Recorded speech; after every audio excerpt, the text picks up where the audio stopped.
In the heart of the vast Kalahari Desert, where the sun scorches the earth and life clings to a fragile existence, lives a people whose story is woven into the very fabric of human history. They are the San, often called Bushmen, and their culture is the oldest on Earth. For tens of thousands of years, they have called this unforgiving landscape home. Their story is not just one of survival, but of a profound connection to the land, a society built on equality, and a spirit that has endured against all odds. Today, we journey into their world to understand the legacy of humanity's first people. The San are the ultimate masters of survival, the original hunter-gatherers. Their existence is a delicate dance with nature, a testament to an encyclopedic knowledge passed down through countless generations. A San hunter is a living library of the wild. He can read the land like a book, identifying the faintest track of an eland in the sand, knowing its age, its speed, and its direction. He knows which plants heal and which poison, where to find water hidden deep beneath the dry riverbeds in the hollow of an ostrich egg, and how to craft a bow and arrow with deadly precision. The hunt is a spiritual and physical quest. It can last for days, a grueling test of endurance under the African sun. They use small, poison-tipped arrows, not to kill the animal outright, but to track it patiently, sometimes for over 100 kilometers. This persistence hunt is a deep, respectful engagement with their prey. Meanwhile, the women, with their vast botanical knowledge, are the providers. They can identify hundreds of plant species, gathering nuts, berries, and roots that form the backbone of the San diet. Every day is a lesson in resourcefulness, a masterclass in living in complete harmony with their environment. In a world often defined by hierarchy and inequality, San society offers a radical alternative. They are one of the most egalitarian cultures known to humanity. There are no chiefs, no presidents, no social classes. Decisions are made through consensus, with every member of the group, man or woman, having an equal voice. All resources are shared.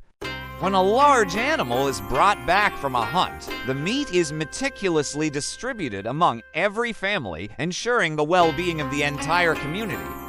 This sense of community is the glue that holds them together. Life revolves around the central campfire, a place for storytelling, for laughter, and for resolving conflicts through open discussion. Their social system, known as Xaro, is a sophisticated network of gift exchange that builds and maintains relationships between different groups, fostering alliances and ensuring mutual support in times of hardship. In the San world, wealth is not measured by possessions, but by the strength of your relationships with others. It's a society built on cooperation, not competition. The spiritual world of the San is as rich and vast as the desert itself. For them, there is no separation between the physical and the spiritual. They are one and the same. This belief is etched into the rocks and caves across southern Africa in some of the oldest and most beautiful art in the world. These ancient rock paintings are not mere decorations. They are portals to the spirit world, created by shamans to record their visions and experiences during a powerful trance dance. The trance dance is central to their spiritual life. It is a healing ritual, a community gathering where, through rhythmic clapping, singing, and intense dancing that can last all night, shamans enter an altered state of consciousness. In this state, they are believed to travel to the spirit world to connect with ancestors, heal the sick, and ensure the well-being of their people. They dance to harness a spiritual energy called Om, which they use to pull illness from the body and protect the community from harm. Their art and rituals reveal a deep, mystical connection to the universe and all living things within it. But the ancient story of the San is also one of conflict and loss. For thousands of years, they were the sole inhabitants of southern Africa. But about 2,000 years ago, Bantu-speaking pastoralists began migrating from the north, pushing the San from their ancestral lands. While there was some conflict, there was also intermarriage and exchange. However, the arrival of European colonists in the 17th century brought devastation on an unimaginable scale. Colonists saw the San not as people with a rich culture, but as primitive obstacles to their expansion. They were hunted like animals, enslaved, and driven from their territories. Their land was seized for farms, fences were erected, and the vast herds they depended on were decimated. The colonists' diseases, to which the San had no immunity, wiped out entire communities.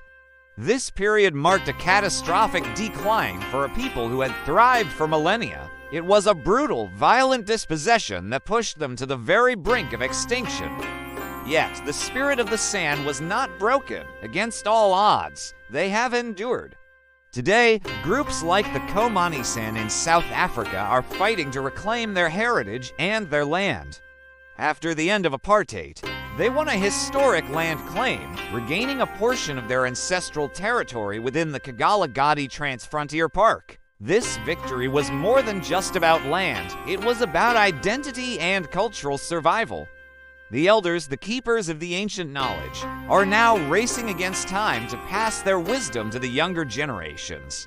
They are teaching them the secrets of the hunt, the stories held within the stars, the language of their ancestors, and the sacredness of the trance dance. Cultural revival projects, ecotourism initiatives led by the San themselves, and educational programs are breathing new life into their traditions.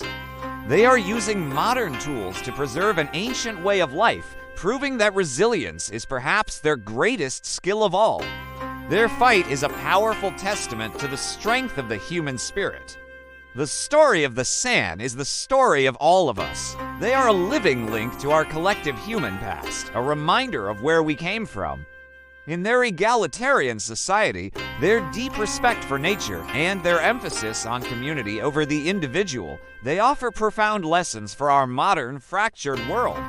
They show us that it is possible to live sustainably, to resolve conflict peacefully, and to find wealth not in what we own, but in who we are to each other.